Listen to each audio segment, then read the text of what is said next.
Our gospel reading today is a familiar one from Matthew 6. Here, Jesus today reminds us to become bird watchers and to bask in the beauty of the flowers that surround us in all their amazing, glory-clothed beauty. Therefore, I tell you, do not worry about life, what you will eat, what you will drink, or about your body, what you will wear. Is not your life more than food, and the body more than clothing? Look at the birds of the air. They neither reap nor sow, nor gather into barns, and yet your heaven feeds them. Are you not of more value than they? And can any of you, by worrying, add a single hour to your lifespan? And why do you worry about clothing? Consider the lilies of the field, how they grow. They neither toil nor spin. Yet I tell you, even Solomon in all his glory was not clothed like one of these. Amen.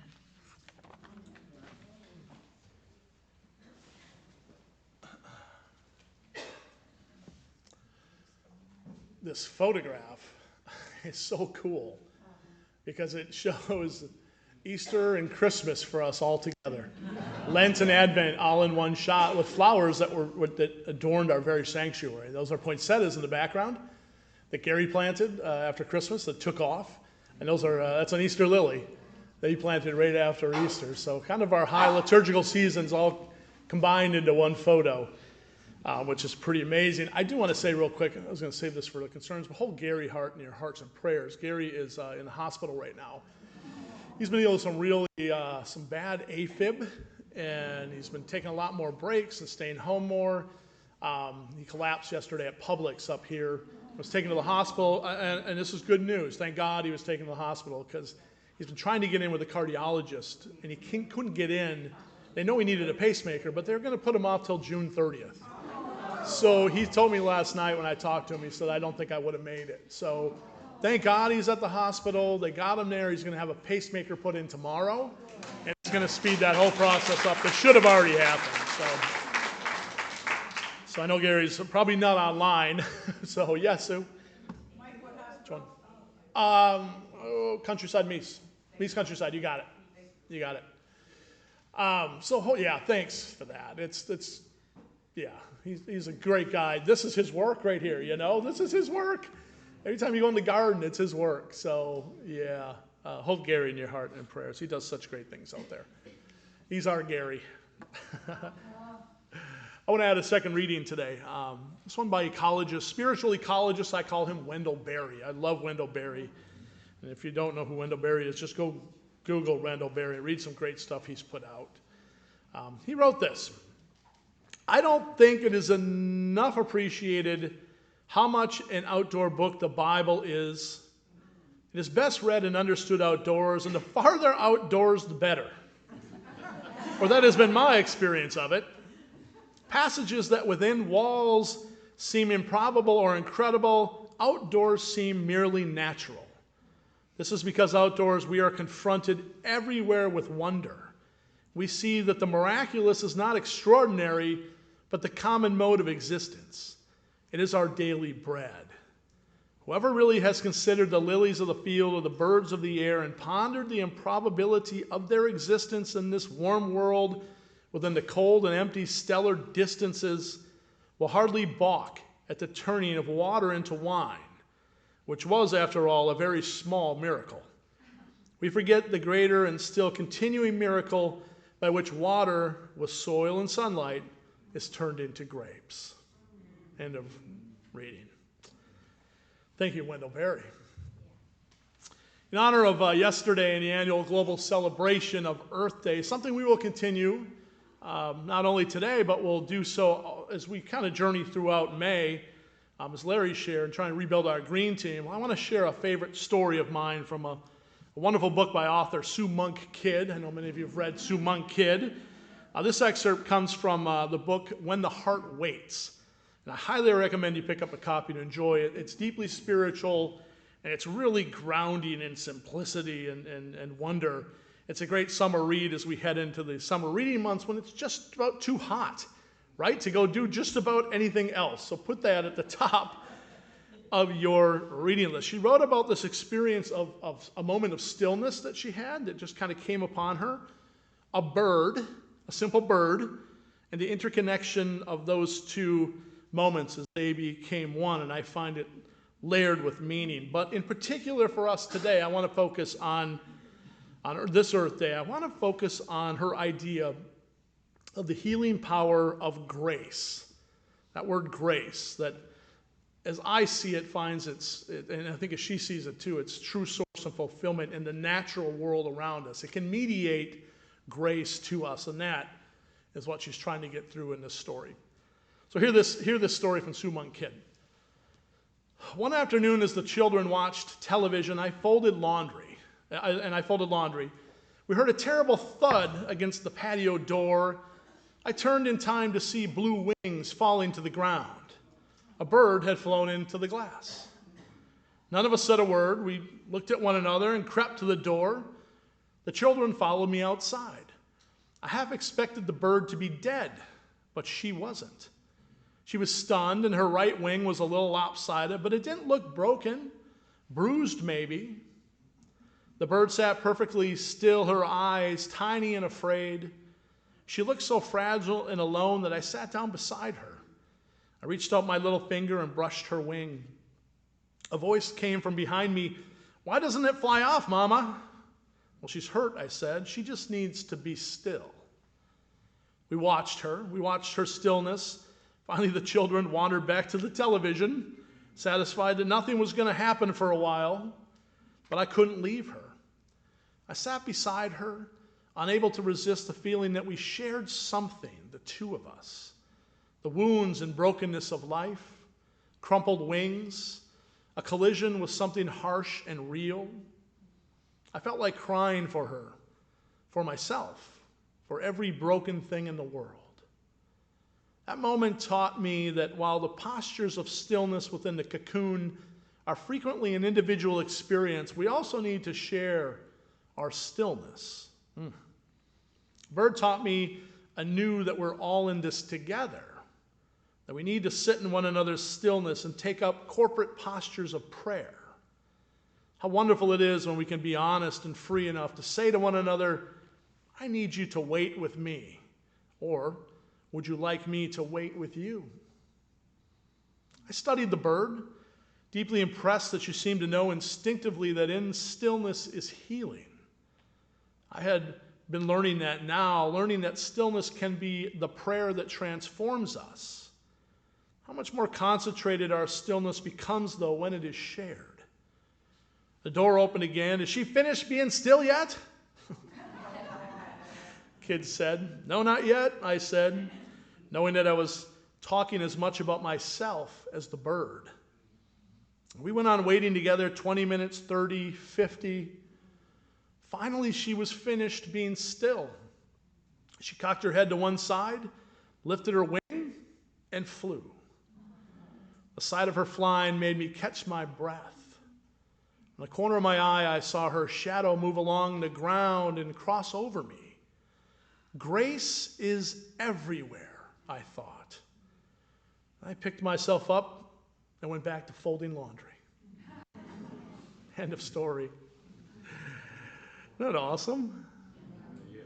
I was thinking of that of this kind of experience that Kidd shared yesterday as I was reflecting on something to write, and I didn't want to do anything heavy. I just wanted something light, and I was working on this sermon outside. I often write my stuff outside, and it just dawned on me, indeed, she's so right. Grace is everywhere, all around us in our world, if we can just tune in and pause and just let it grasp us. You know, it's there. And so I decided to accept her invitation right then and there and just sit in the stillness and just be and try and do what she did and tune deeply into the natural world in the moments that were unfolding around me, to look deeply into the world to see if maybe I too could find that same grace, that same sense of connection, that same sense of trusting that we're never meant to go through this life alone, because our natural world partners are right there to keep us company on the journey.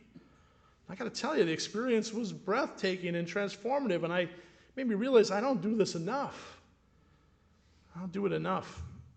So I just closed my eyes. I felt the gentle, you can close your eyes, imagine with me. I felt the gentle and invisible winds cutting through the thickening and creeping humidity as it was kind of starting to emerge from the air around me. And after a while, I opened my eyes to the natural drama that was unfolding and watched as the sunlight and the breeze joined forces to make little palm trees and the large pine over my head kind of dance and come alive in this kind of shimmering dance. And I watched these two playful squirrels, zigzag around tree trunks chasing one another and looked like really playful frivolity. Occasionally they would stop and stare back at me. Like, what's he doing? The other one would go, I don't know. And then off they'd go. I heard the purr and whistle of a mourning dove. You ever heard that purr? You ever just listen to that purr? Oh, and it just flutter back and forth from tree to ground and probably in search of nest or food, nesting supplies or food. And the sky was like soft blue, yet it was at risk of being swallowed up by this one ominous looking cloud of gray as it began to just hide the sun for a bit. Geckos were staring at me. Who's had that experience, right? Those dang things. They're bobbing their head.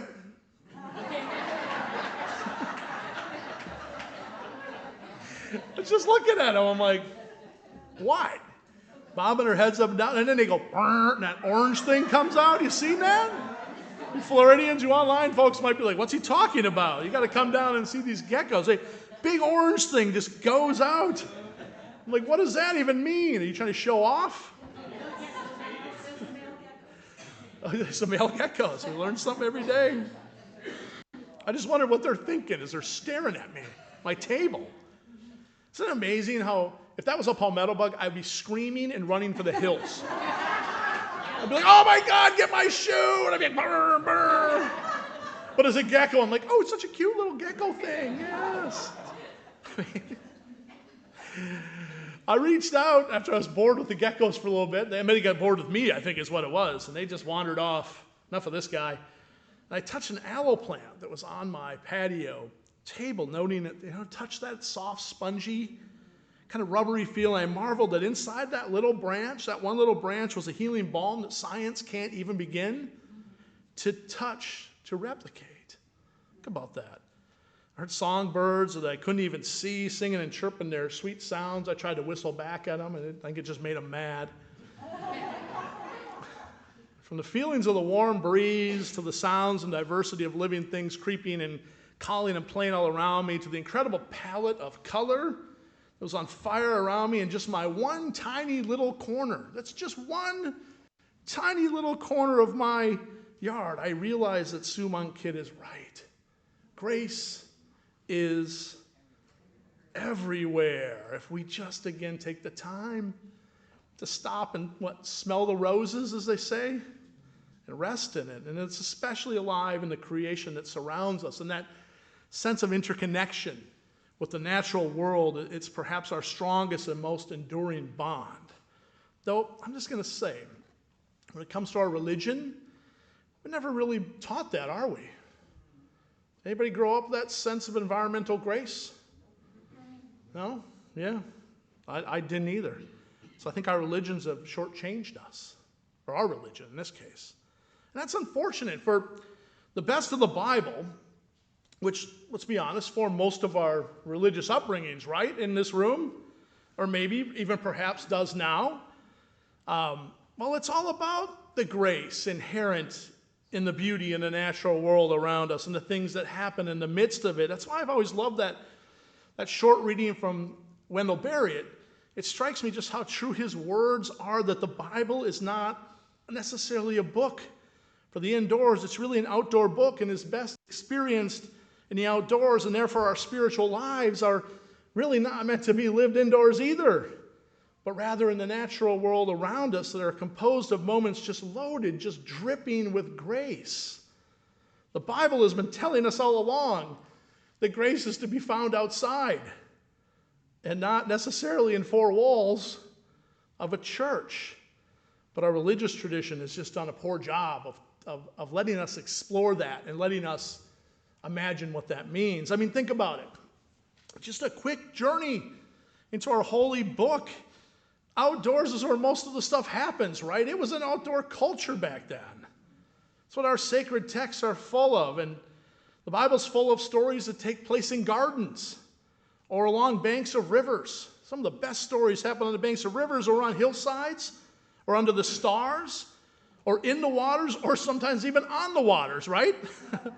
Stories of grace abound. Grace abounds in caves and in deserts and on mountaintops and on traveling roads or in wheat fields, olive groves, vineyards. Some of my favorite happen in vineyards. And among the lilies of the fields and the birds of the air, as we just heard in Matthew that Anne read for us. And grace happens outdoors as well, like water wells with men and women, strangers meeting and becoming friends, enemies at one time becoming friends. Grace happens there. Grace happens in a field on a hill as a father watches for a son out amongst the field and the crops, watches for a son to return home. And grace happens on the side of roads in the dirt even, as a man cares for another, a complete stranger. Grace happens. And we can go on and on. The books of the Bible, in fact, were formed and they were passed on orally outdoors. It's not necessarily indoors at all. They were passed around by people sitting around campfires. Think about that. Under the stars and the experience of God that people passed on in those ancient times were imbued with this sense of awesomeness, the awesomeness of nature and the created order. Awe and wonder are the hallmark of so many of our sacred stories, but we're not taught that. And then they think about some of the other stories. They created stories, those ancients, for us, like of how does the Bible begin?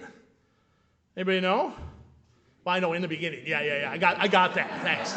I was at the synagogue too the other night when that difficult question was posed to us. It begins with a story, it begins of God, wandering through a garden. Think about that. In the cool breeze of a lush garden. And they told stories about that, and they told stories about humanity, us being created from the dirt. From the dust of the earth. They told stories of how rebirth and cleansing comes from the coolness of being dipped in the waters of a flowing river. So the sacredness of the earth, the healing powers of the natural world, the peace that comes from the cosmos around us, they've always been the things of our sacred book, even if we weren't taught that they were, that they have to happen, things have to happen between four walls and a roof. Can we tear the roof off this place? What do you think? Would you like to be under, okay, well, maybe the air conditioning bill wouldn't, but wouldn't you like to be under the sky? And then we could worship on Friday nights under the stars. How cool would that be? So it's time. That's what I came away with yesterday. It's time to reclaim the outdoors as the heartbeat of our spiritual lives and bring the natural world into the heart of our faith as it was intended to be from the very beginning, as the mediator of grace, a grace that doesn't need to be merited, grace not given by some guy in the sky, grace that doesn't need to be earned, as theology too often has taught us, but it's just there for us to live our lives by. What a different world and a different faith we would have if we took that approach. That's where Wendell Berry is, I know that. That's what today is about as we celebrate the earth. It's all about, and about what the month of May, where we're going to really celebrate the earth in different ways. And we're going to celebrate all the grace that nature imparts to us. That's what it's going to be about. And the hope is that during this time, you can accept Sue Monk Kids' invitation to open yourself to the reality of the natural, amazing and simple, ordinary yet extraordinary nature of grace that is all around you when you leave these four walls and go out into the world, into nature. So I'm going to invite you, please, today, tomorrow, in the coming weeks, heck, all the time. Make this a spiritual practice. Go sit in the garden, or go walk along the waters at the beach, or go sit on your patio and just be. Grab your favorite outdoor bench, or just tune into the world more deeply in some way. And I guarantee you're going to find yourself changed by the experience.